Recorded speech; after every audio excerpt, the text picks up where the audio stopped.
So,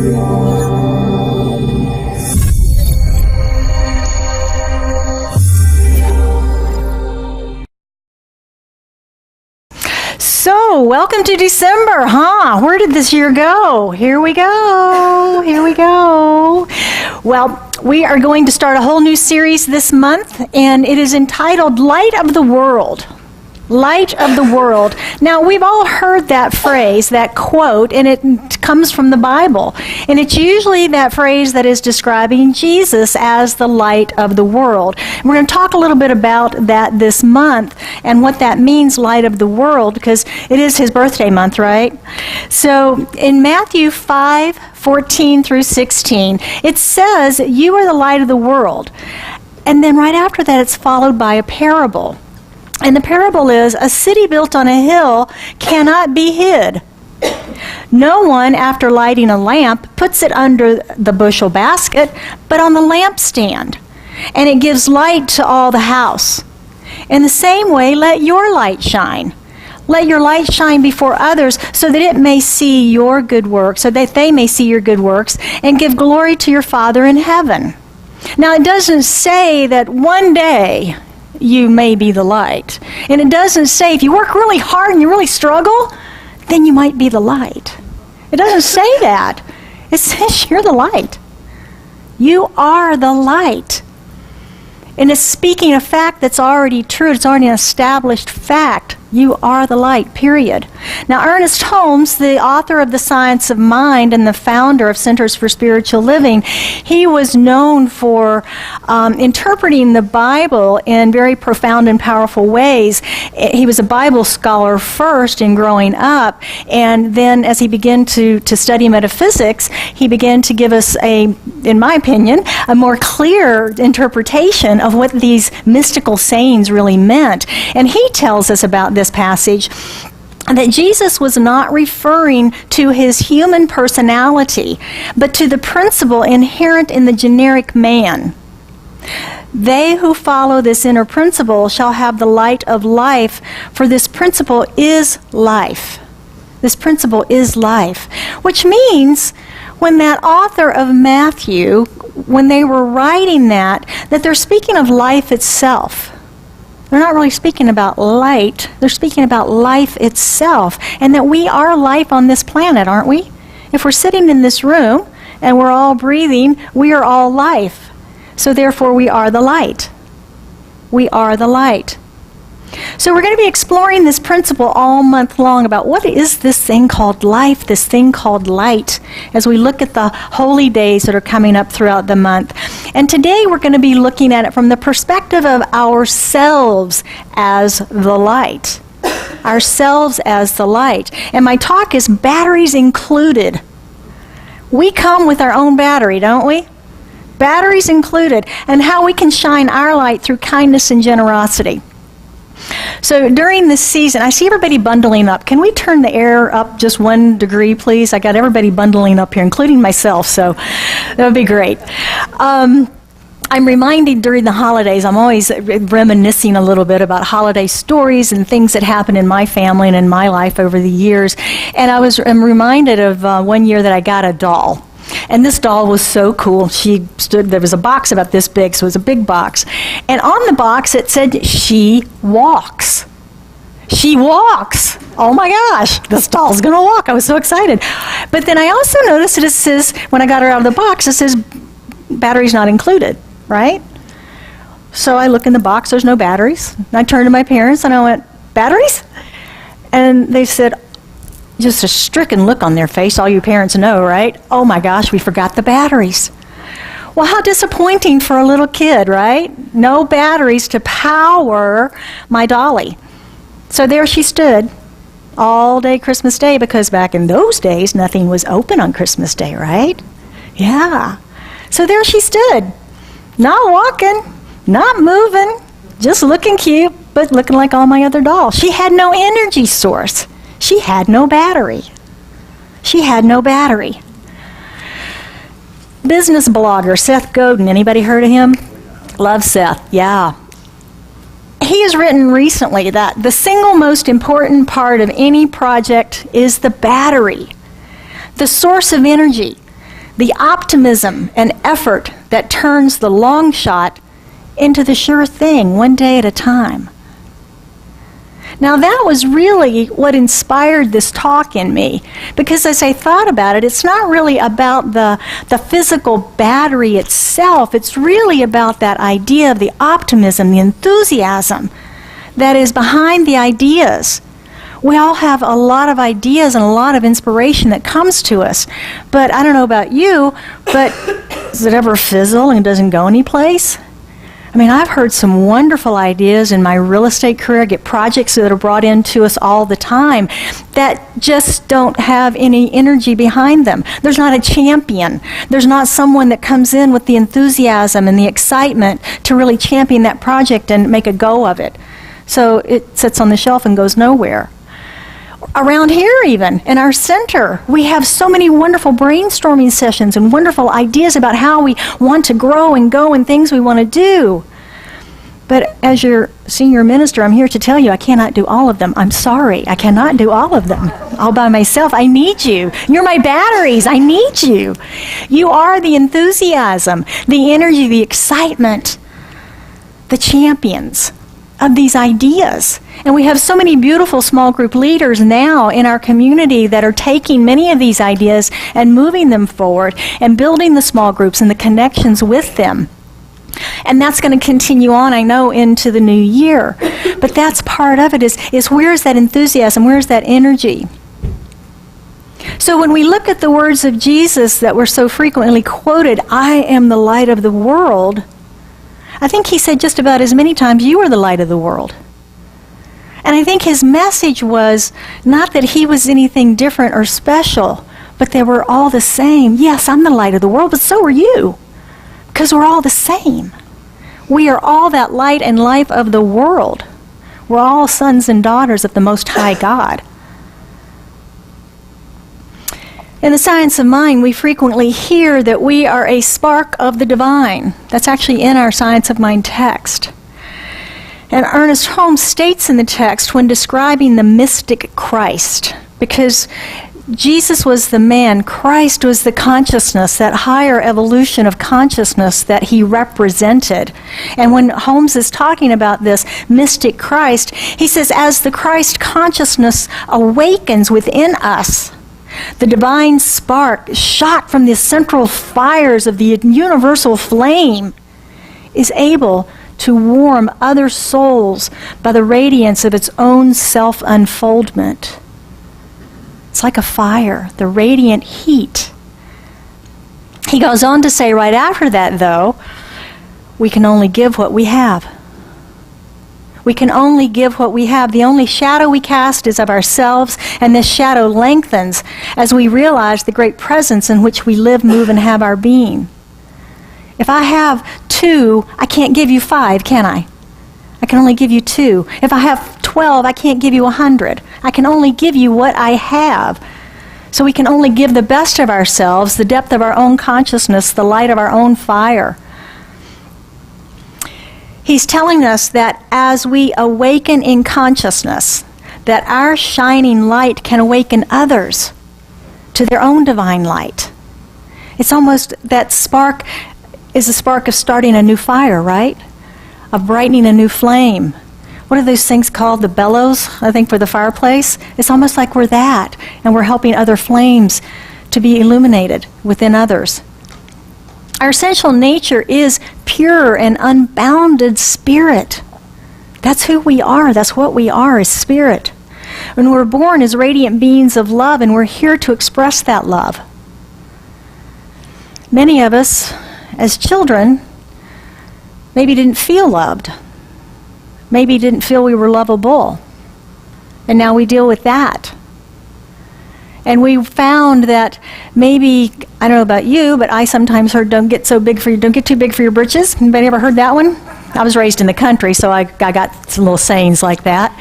Or maybe it was speak when spoken to. Or maybe it was, shh, be still, be still. Settle down. You ever hear that one? Settle down.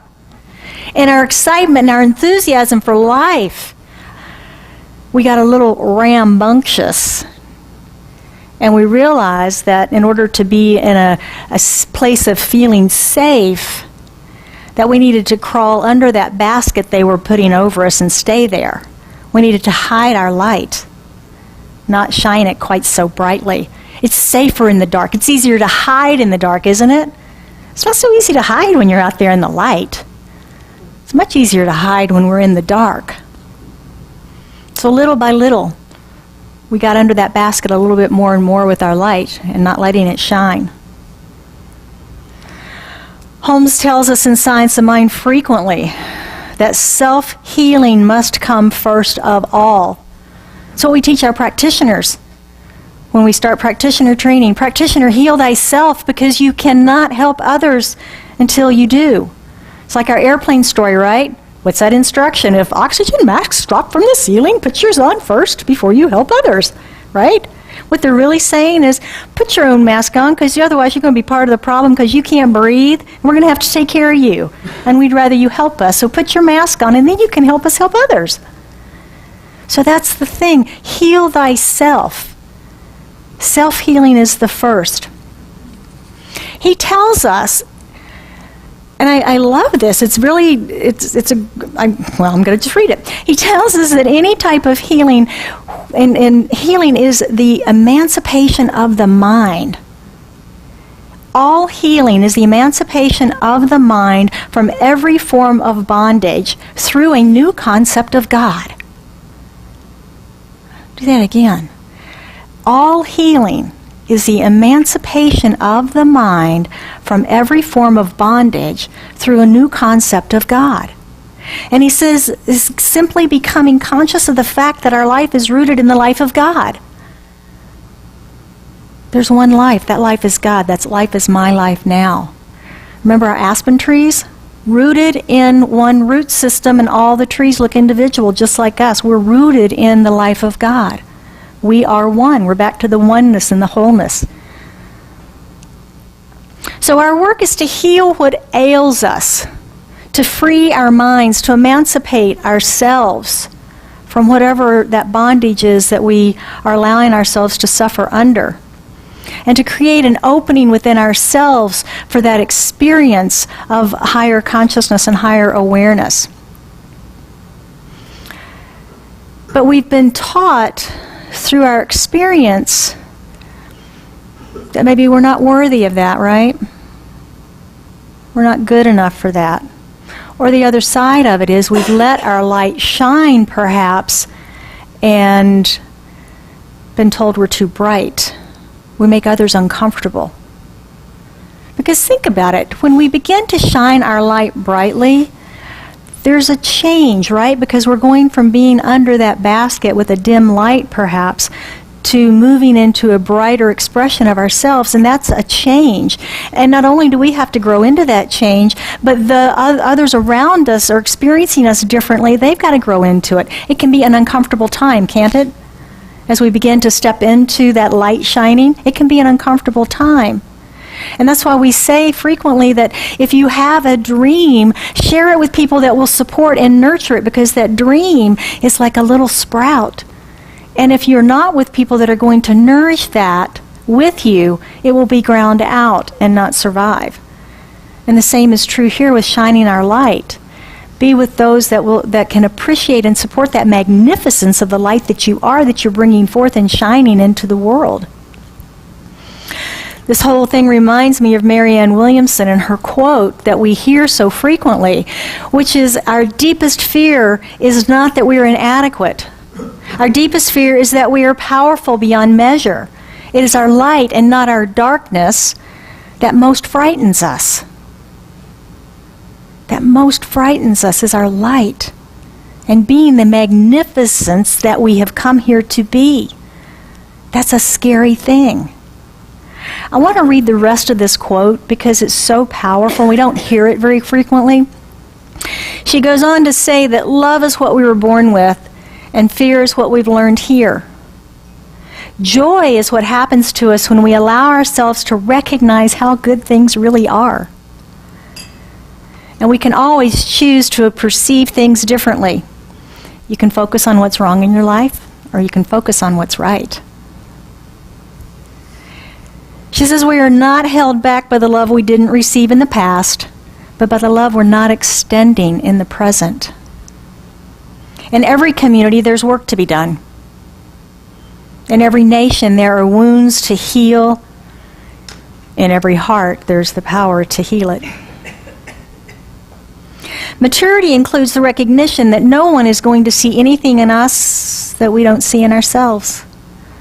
Good or not so good, right? We must see it first in ourselves. She says, stop waiting for a producer.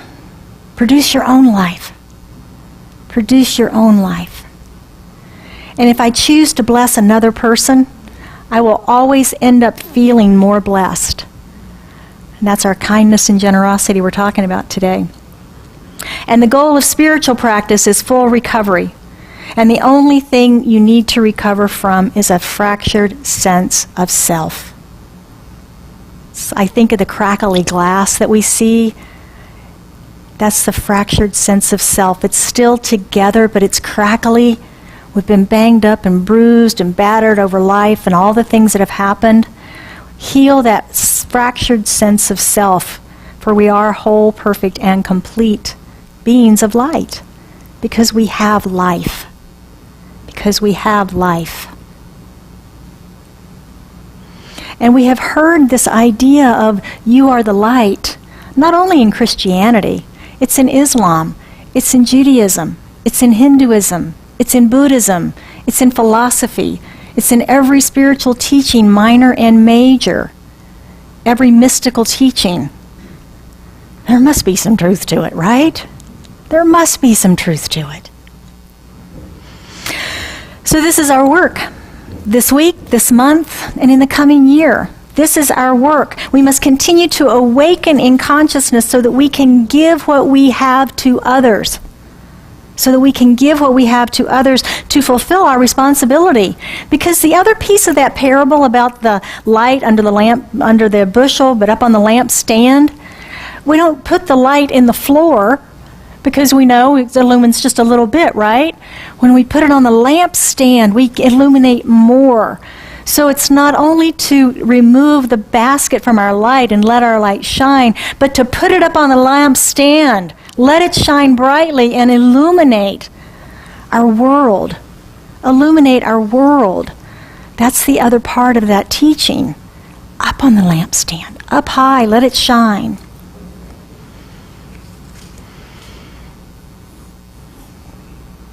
Feels pretty risky, doesn't it? Oh my gosh. Let my light shine? Are you crazy? Burn myself up? Oh my gosh. When was the last time that you gave a toast at a wedding, a retirement party? When was the last time you were in the grocery store and you just couldn't help singing to that Eagles song you heard on the overhead? Or dancing through the aisles to Brick House? Oh yeah. And someone looked at you. Maybe that little shake of the head, eye roll. And that's all it took to douse your light, wasn't it? I better behave. They don't like me behaving this way. Yeah. Yeah. That's enough to douse our light sometimes. So our opportunity this month is to be the light anyway. Do it anyway, right? Not from a place of arrogance or ego or look at me, but from a place of the God light that you are, letting it shine. Letting it shine. Because I guarantee you, whoever it was that rolled their eyes or shook their head wishes with all of their soul they could be doing that they had the courage to do that. But you did, and you showed them. I want to be that guy. Have you seen the video that's out there about the Salvation Army guy in New York City that's dancing up and down the street and doing the moonwalk and all that kind of stuff around his little bucket? And, you know, the comments are so interesting. Some people go, wow, that's so cool. And some go, what an idiot. You know, and it's just, who's that about? Is it about him? No, it's about them. Let your light shine. Let your light shine. So I have had a couple of wonderful experiences this week I want to share with you about this idea of kindness and generosity and ways that we can open to being the light and sharing our good throughout our community this month. And I'm going to start with Wednesday because Wednesday was a very full and special day. First off, many of us went to the Scottsdale Community College where we bought and participated in buying the bowls that we had painted a couple of months prior to that, I guess. And we had a nice little lunch, we connected, and then many of us stayed and listened to the speakers and participated in what was happening in that Vista del Camino community and what they're doing in our broader community. And I was honored to be a part of that and to know that our community is participating in that. And I brought an example of the bowl that I bought, one of the bowls that I bought, and I don't know if anybody else brought their bowls. You want to hold them up if you did? Yep, Mary Ellen's got hers. There you go. Len's got his. There you go. So we supported this group and this activity with acquiring our bowls and bringing those home to be a part of that and feeding the hungry of our community. Vista del Camino does a lot of good work, and we're going to continue our partnership with them into the coming year. And then I came here on Wednesday evening, and we did our blessing bags, as Reverend Glenn was sharing with you before service. And it was so powerful, and it was sacred. Thank you. That was the very true saying. We blessed the bags with our consciousness before we ever put anything into them. And then we did cards, heartfelt cards for each bag 61 bags that we prepared. And we wrote cards for each and every person, and we had a person in mind as we wrote it and put those together. And then we did a blessing prayer and ceremony at the end where everyone spoke their word powerfully into that circle, knowing that this is in the one mind, and it is the one consciousness, and that those bags are being delivered to the perfect right person is receiving them for whatever's in them, is meeting the perfect need and that perfect alignment. It was a very powerful evening for us, very powerful. And then on Thursday, I was driving to work, and I was driving across McKellips, and I passed a woman walking down the side of the road. And she had on high-heeled boots. And I could tell by the way she was walking that her feet hurt. Ladies, you know what that walk is, right? Yeah. And I had to laugh and go, oh, my sister, I know that pain. And then you know how your thoughts go. It's like, well, I bet she's going to the bus stop. So she's got a little bit longer to go. And as I was driving down McKellips, I was noticing there's no bus stop on McKellips, that she had to go out to Hayden. And then as I kept driving, it's like, wow, that's like 2 miles. That's a long way. I wouldn't want to be her.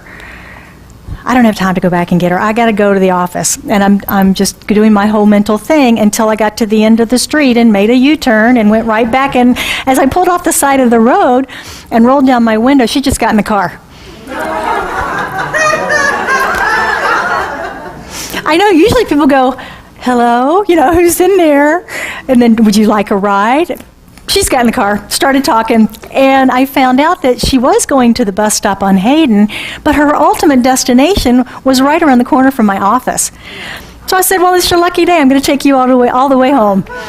So I had a delightful drive with a complete stranger all the way back in Roxy, all the way down to my office on Thursday morning. And as she got out of the car, I did shake my head and go, what was I thinking? But there was just something there. It was that, oh, my sister, I feel your pain. And I'm glad that I did it. I don't recommend that everybody just do that. But if you feel called to, you know, something will speak to you if it's the thing to do. So those were my three interesting things that happened to me this week. So we have opportunities for kindness and generosity around us everywhere. Everywhere. If we just are attuned to it, if we just watch for them. And then have the courage to step into them, right? Because sometimes it takes a little courage to be generous, to be kind, to speak up. So what can we do? How can we practice generosity and kindness this week? Well, I have a few ideas for us in practicing our principles. Our first one is acts of kindness, being aware of where there is need around you. Wednesday night again, coming in here, they had a big event here downstairs. They had the whole downstairs filled with a city meeting, and so we were upstairs in the boardroom. And as I was coming in, we were having to park kind of like today, way out in the parking lot. I had a load, and I got not quite to the end of the sidewalk. I was still on the driveway, and a woman was coming out of the building, and she came out and she stopped and she waited for me to get there and held the door. And I thought, what a nice kindness. You know, there's almost a feeling of how close somebody needs to be before you hold the door for them, right? And then you get beyond that, it's like, oh, that's too long, that's too far, right? I mean, we all have that kind of, it's like your safety zone or whatever. But she was way outside of that zone and continued to stand there and wait, which I found to be a very kind act on her part to do that for me. I appreciated it too, because I had a load. So holding the door for someone, helping somebody load their groceries. You know, it's a busy time. People are buying lots of groceries for the holidays. Help somebody load up their car or take the cart back. Oh my gosh, I would love that kindness. If you ever see me in the parking lot, take my cart back, because you put your groceries in, you're ready to get in the, oh, I got to take this thing all the way back, right? And then you can't find it, and then, you know. So if that's an option, take somebody's cart back for them. Another is being kind to the store clerks. I had the privilege of working for about 15 years in retail, and I can tell you this is a hard time of year on the retail person. Not only are they working long hours, being away from their family and holiday parties, most of them, because they've got to work, and they're on their feet all day. And it's a very busy time, very hectic time, and a little kindness from us in the stores goes a really long way with them. It does. It goes a really long way. So, assisting others in need. Aristotle, I love what he said about kindness. He says it's helpfulness towards someone in need, not in return for anything, nor for the advantage of the helper, but for that of the person helped. Sounds like our definition of love a little bit, doesn't it? Nietzsche argued that kindness and love are the most curative herbs and agents in human interaction. Kindness and love are the most curative. Yeah. So I'd say let's share that remedy with everybody we know. Let's share that cure. Number 2, acts of generosity. Take your neighbor some cookies. When I moved into my neighborhood, not this one, but the one before, I moved in November, and on December, I kept having all these little gifts show up on my front doorstep. And turns out the neighbors were doing that. You could look out the window periodically, and you could see them kind of skittering between houses and delivering things. It was really cute. So just that little act of generosity, that was a little gift exchange in and amongst the neighborhood. It means a lot. I mean, a lot of us don't connect with our neighbors. We've talked about that if you grew up back east or in the Midwest, we don't have fences between the houses like we do here, so everybody got to know each other through their backyards. Well, here we have those fences, and we don't necessarily, and we got garages on the front. We drive in our garages, and we go in our houses. So we don't really have that interaction time. So, share a cookie with your neighbor. Say happy holidays. Another idea is to give a card or a gift to your service providers, those people that make our lives just a little bit easier throughout the year. I'm sure you pay them for their services, but just a little extra this time of year goes a long way in being generous. It might be your hairstylist, your gardener, paper delivery if you get the paper, your mail carrier. Whoever it is that makes your life just a little more pleasant during the year. And it could be a $5 gift card to Starbucks. It's not what it is. It's not the amount. It's just the generosity and the showing of the generous giving. Generosity, they say, is giving of ourselves without expecting anything in return. That sounds like kindness, doesn't it? Not expecting anything in return. And that's really the key, I think, to both of those. Why are we doing it? Why are we doing it? Why are we being generous? Why are we being kind? It's not that we're looking for something to be returned to us.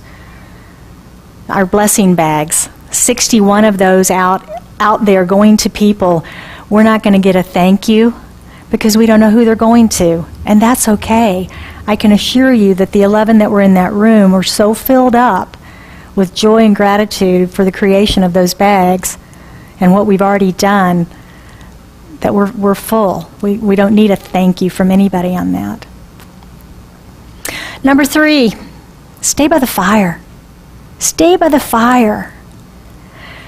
We are a spark of the divine, and like a spark in a campfire. You know, if a spark goes out of a campfire, it goes out, doesn't it? It goes out. So stay close to Spirit. Stay close to Spirit. Spiritual practice is the key to awareness and the key to healing. The key to healing. So if there's anything in your life that is not going the way you want it to go, is not the way you desire, know that through the use of the science of mind principles and tools that we have, that you can heal that.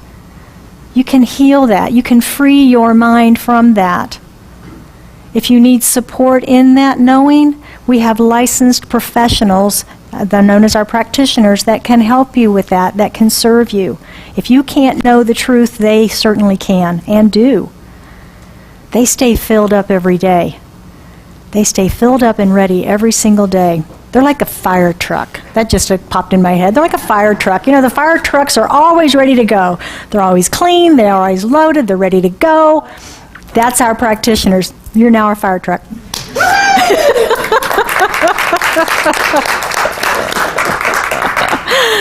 Oh, goodness. Too funny. All right. So I want to finish up this morning with a reading from the Science of Mind that I think really just puts a nice finishing touch on this talk for us today. And it is from the teachings of Jesus in the Science of Mind, where Dr. Holmes writes, "When one separates himself from the divine fire, he becomes an isolated spark. We are strong only when united with life. As soon as our consciousness is detached from spiritual wholeness, we can no longer draw from that inexhaustible reserve of eternal existence. So we become exhausted. There's nothing to fall back on. Life is one perfect wholeness. The universe is a unit. God is one. It is impossible for man to feel separated from the Spirit without feeling lost and in want. This is why Jesus said he could do nothing of himself, but could work only as the currents of divinity ran through his personal mentality. That subtle something which runs through all things, and which we call the thing itself, that energy without which nothing can be energized, that life without which nothing can live, that power without which nothing can move, and that spirit without which nothing can be, is God. It is only as we live in conscious union with the Spirit and consciously let it work through us that we really live." So I would invite you to join me now as we move into conscious union with the divine. As we recognize that God is all there is. There's one life, that life is God, and it is my life now. And the life of each and every one of us in this room.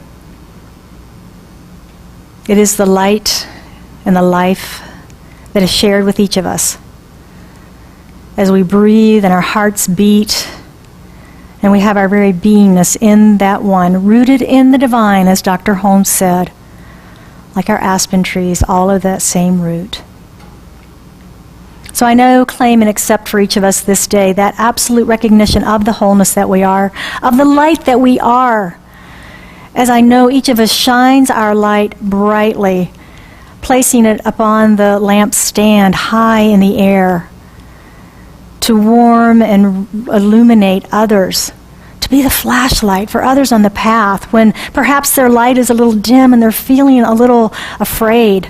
We can be there for them through these acts of kindness, through these acts of generosity, through staying close to the fire and allowing our radiance to shine forth. I know for anyone that has anything on their heart this day that they seek extra prayer support around, I know that it is lifted into this light of wholeness, into this love of the divine, into the perfect unfoldment of it, for it is done as we believe. So it is in great gratitude, great thanksgiving, great joy that I place this into the action of law, knowing, claiming, and accepting that it's already done, it's already so, it's manifest in the mind of God, and we're simply awaiting its unfoldment in our reality.